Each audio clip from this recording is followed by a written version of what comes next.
I'm Steve Lareau. I'm a digital artist residing in beautiful Clinton, Tennessee, eastern Tennessee.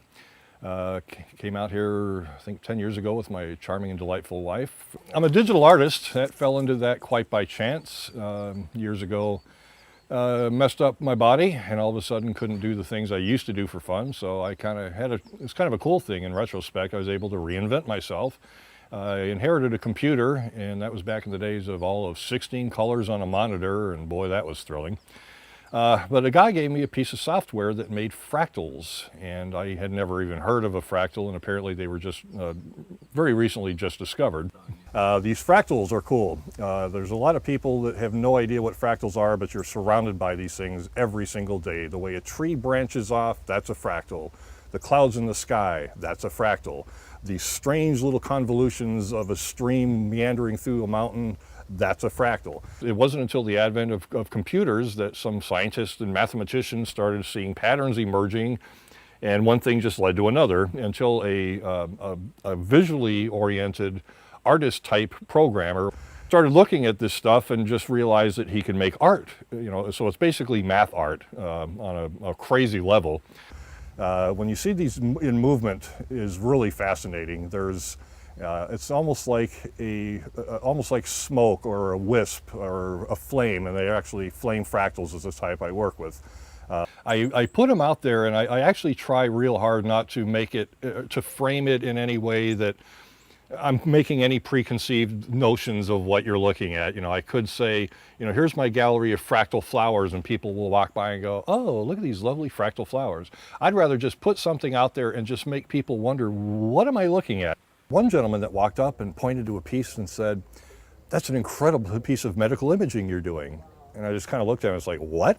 And he's like, this looks exactly like a cell undergoing mitosis. It's a cell dividing itself. And I kind of looked at it and it's like, okay, yeah, I guess that does kind of look like the microphotograph of a cell just splitting apart. People see things. It's a Rorschach test. I almost wondered that, you could see the face of God. If you go with 50 layers, million layers deep, God would be kind of like waving like, you found me, I just did a series that it just struck me as I looked at it. It almost looked like tall, like weeds or dried grasses, kind of like on a diminished plane. And the more I'm looking at it going, that almost looks like little flowers. So I started tweaking, wondering, okay, can I mimic a field full of dried flowers? And lo and behold, I did. I've got a whole series called The Dried Flowers, and I just, as a matter of fact, just put together a series of greeting cards and note cards with this design on it. It's just a very clean, very linear, it almost looks like pen and ink or charcoal, which is crazy.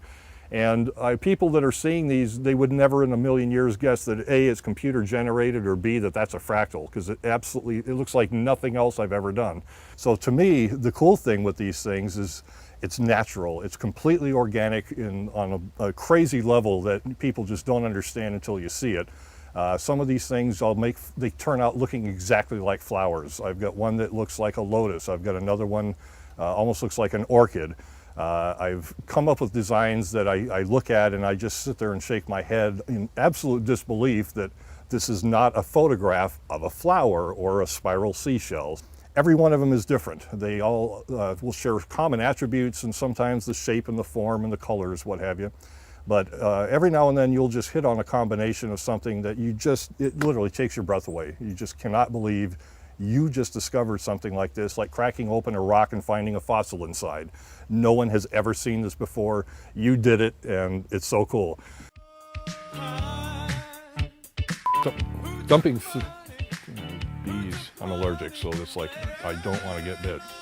Just swatting at invisible things. Don't tell me you can't see them too. Actually, constantly evolve. Jesus.